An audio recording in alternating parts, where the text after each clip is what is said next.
Hi guys. तो आज का सेशन इंपॉर्टेंट होने वाला है। क्यों इंपॉर्टेंट होने वाला है? तो आज हम बात करने वाले हैं सीए, सीएस, सीएमए की। उन कैंडिडेट्स के जिन्होंने ड्रॉप आउट हो चुके हैं सीए, सीएस या सीएमए में से, जिसको अपना फ्यूचर जो है बिल्कुल डार्क दिखाई दे रहा है, वो कैंडिडेट्स जो अभी परसुइंग है और वो कैंडिडेट्स जो अपनी कंप्लीट कर चुके हैं एजुकेशन, जिन्होंने अपनी प्रोफेशनल डिग्री ले ली है, तो उनके लिए भी आज हम बात करने वाले हैं। जो ड्रॉप आउट है वो निराश ना होए, जो अपना परसुइंग है वो अपनी स्किल्स को अपडेट करे, और जो ऑलरेडी वर्किंग है उन्हें क्या करना चाहिए कि वो अपने करियर को बूस्ट करे, क्योंकि अगर आपके पास ये वाली स्किल्स नहीं है तो कहीं ना कहीं ग्रोथ के चांसेस कम होते हैं।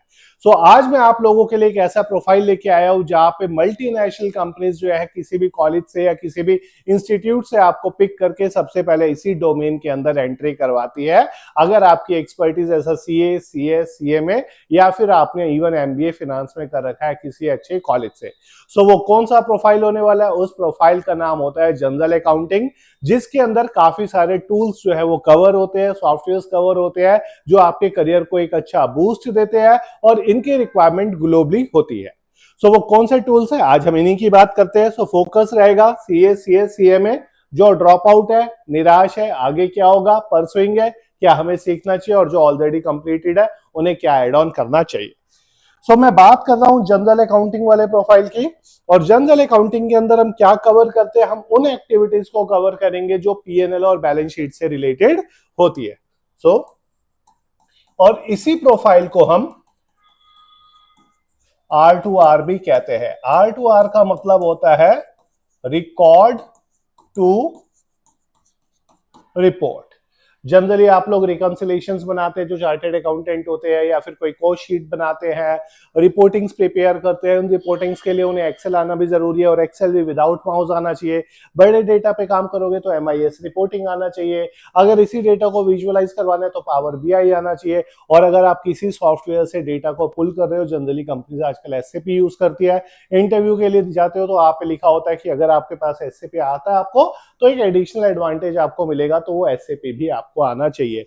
ये वो प्रोफाइल है जिसकी आज हम बात करने वाले हैं। और ये तीनों के लिए जो ड्रॉप आउट है वो भी इस डोमेन में जाते हैं, क्योंकि उन्होंने जो सीखा है, ऑल्दो वो ड्रॉप आउट हो चुके हैं, ठीक है, लेकिन उन्होंने जो सीखा है उनकी नॉलेज को वो यहाँ पर एड ऑन हो जाता है। उनकी नॉलेज जो है वो यहाँ पे जाके यूटिलाइज हो जाती है। और जो वर्किंग है, नेचुरली वो कंपेयर कर सकते हैं जो वो सीख रहे हैं इस डोमेन से, और जो कंप्लीटेड है, हो सकता है वो इस वाले प्रोफाइल में, या ऑडिट कर रहे हो किसी कंपनी में, या एफपीएनए प्रोफाइल में हो। इसमें जो टूल्स हम लोग आज बात करने वाले हैं वो उनको भी रिक्वायरमेंट होती है। जनरल अकाउंटिंग में हम जाएंगे। इसमें जो मेन पर्पस होता है इस डोमेन का, वो होता है रिकंसिलेशन एंड रिपोर्टिंग। मैं इन्हीं की बात करने वाला हूं। सबसे पहले तो हम बात करते हैं उन सॉफ्टवेयर्स की या उन टूल्स की जो आपको आने चाहिए जब भी अगर आप कहीं पे इंटरव्यू देने जा रहे हो। उसमें नंबर 1 पे है एसएपी। क्यों? क्योंकि सारा डेटा जो एक्सपोर्ट होगा, जो पुल होगा, वो इसी पे होगा। और एसएपी में जो हम सीखेंगे या जो आपको आना चाहिए, वो आना चाहिए SAP S/4HANA, which is the latest version of SAP. ठीक है। अल्टीमेटली जो जो हमारे बिजनेस ट्रांजैक्शन रिकॉर्ड है सॉफ्टवेयर में, हम क्या करेंगे? हम उनको एक्सपोर्ट करेंगे, एक्सट्रैक्ट करेंगे, या फिर मैं कहूं हम उन्हें पुल करेंगे।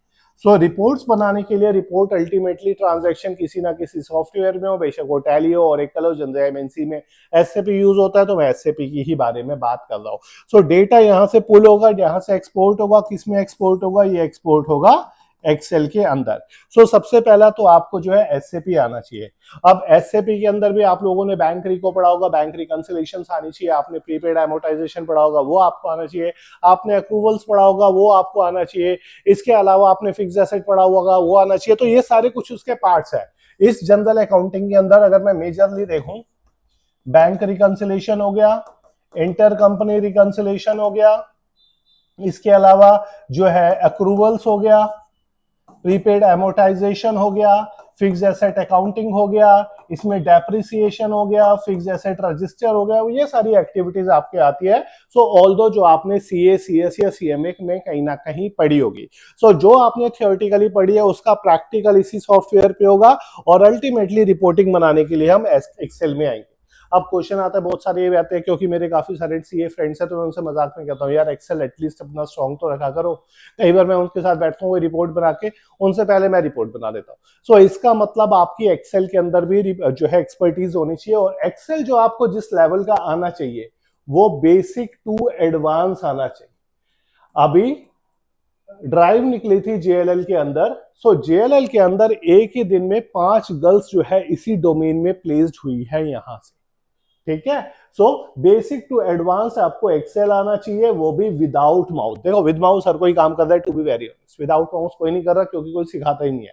सो कॉर्पोरेट में जब आप जाओगे सो विदाउट माउस जो है आपको काम करना पड़ेगा, बड़ी बड़ी रिपोर्टिंग में काम करना होगा, 10,000 12,000 15,000 20,000 लाइन आइटम्स के ऊपर काम करना होगा, तब जाके आपका हैंड होल्ड होगा। सो जो भी आप काम करोगे विदाउट माउस करोगे। सो तीनों डोमेन के लिए जो सीए सीएस सीएमए की बात करते हो, जो आपकी थियोरेटिकली नॉलेज थी उस नॉलेज को आप यूटिलाइज करके आपने एसएपी सीखा, एसएपी से आपने सारा डेटा एक्सेल में जो है वो ट्रांसफर कर दिया, और ये एक्सेल के अंदर भी आपने बेसिक टू एडवांस एक्सेल को परफॉर्म किया। लेकिन एक्सेल की भी अपनी एक लिमिटेशन होती है, जब ह्यूज अमाउंट ऑफ डेटा हो जाता है आप देखोगे एक्सेल की परफॉर्मेंस थोड़ी डाउन हो जाती है, वो आपको सर्कल सर्कल दिखाएगा कि टाइम लेगा उस फंक्शन को परफॉर्म करने के लिए। यहाँ पे पिक्चर में आता है पावर बीआई, जिसे हम पावर बिजनेस इंटेलिजेंस कहते हैं, माइक्रोसॉफ्ट का प्रोडक्ट है। इसके भी मल्टीपल कंपोनेंट्स होते हैं कि अगर हमें डेटा को क्लीनिंग करनी है, डेटा की ट्रांसफॉर्मेशन करनी है तो पावर क्वेरी एडिटर होता है। इसके अलावा अगर हमें डेटा की मॉडलिंग करनी है तो हमारे पास रिलेशनशिप का ऑप्शन होता है जो डेटा रिडंडेंसी को कम करता है, यानी कि जहाँ पे सिमिलर अमाउंट ऑफ डेटा होता है उसको अवॉइड करने के लिए हम जो है डेटा मॉडलिंग के ऊपर काम करते हैं।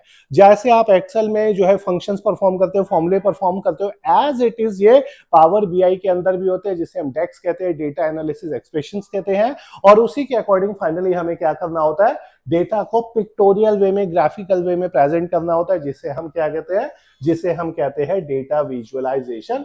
कुछ इस तरीके से ये जो है मेरा डेटा आ गया, ये कुछ मेरा जो है डेटा आ गया। अब यहां से एक क्वेश्चन आता है, भाई ये सारा काम तो एक्सेल भी कर रहा है, मैंने एक्सेल का भी आपको ड्रॉबैक बताया, जब ह्यूज अमाउंट ऑफ डेटा हो जाएगा एक्सेल की परफॉर्मेंस डाउन हो जाएगी। दूसरी चीज, अगर आपका डेटा किसी पीडीएफ फॉर्मेट में है, किसी सॉफ्टवेयर में है, किसी सीक्वल में है, क्या उस केस में आप एक्सेल पे परफॉर्म कर सकते हो? नहीं। तो अल्टीमेटली जो हमारा पावर बीआई है, पावर बीआई जो है काफी सारे सोर्सेज को जहाँ पे डेटा अवेलेबल होता है उनको वो क्या करता है, वहां पे आप डेटा को ट्रांसफर कर सकते हो, लोड कर सकते हो, और उसके अकॉर्डिंग जो है आप अपनी विजुअलाइजेशन बना सकते हो। डेटा बेशक आपका पीडीएफ में हो, एक्सेल में हो, सीएसवी फाइल में हो, किसी और डेटा फीड के अंदर पड़ा हो, या किसी भी मैं कहता हूं कि वही वेबसाइट के अंदर आ रहा हो, वहां से भी आप डेटा को पुल करके अपनी विजुअलाइजेशन इजीली बना सकते हो।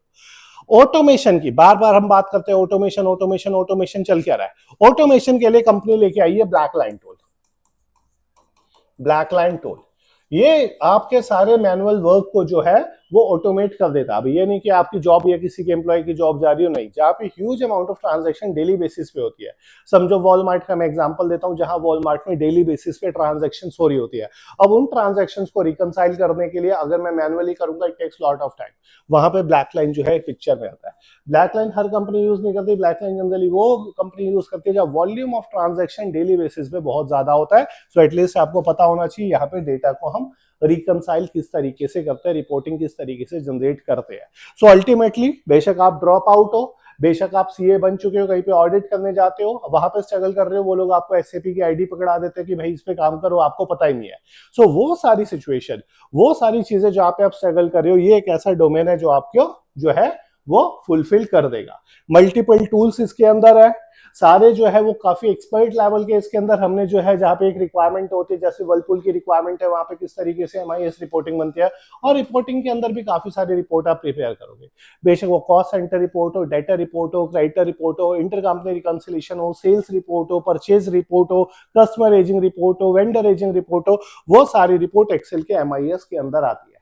और आगे चल के स्पेशली अगर मैं ड्रॉप आउट की बात करूं, क्योंकि ड्रॉप आउट हम वो हमेशा ये कहते हैं यार हमारी सीए नहीं हुई, यार हमारी सीएस नहीं हुई, यार हमारी सीएम नहीं हुई, तो हमारा फ्यूचर क्या है? सो उनके लिए बता दूं, एक बार जब आपकी एक्सपर्टीज इस वाले डोमेन के अंदर R2R के अंदर आ जाएगी तो आगे चल के आप FP&A में भी जा सकते हो, जिसे हम कहते हैं फाइनेंशियल प्लानिंग एंड एनालिसिस। इन्हीं टूल्स की रिक्वायरमेंट होगी, अच्छे पैकेजेस वहां मिलते हैं, ठीक है। तो अल्टीमेटली अगर आपका इन टूल्स पे कंट्रोल है, किन टूल्स के ऊपर, ये टूल्स अगर आपको आते हैं, आपके सीवी के अंदर है, तो आपके चांसेस उतने ज्यादा हो जाते हैं सिलेक्शन के। कौन से?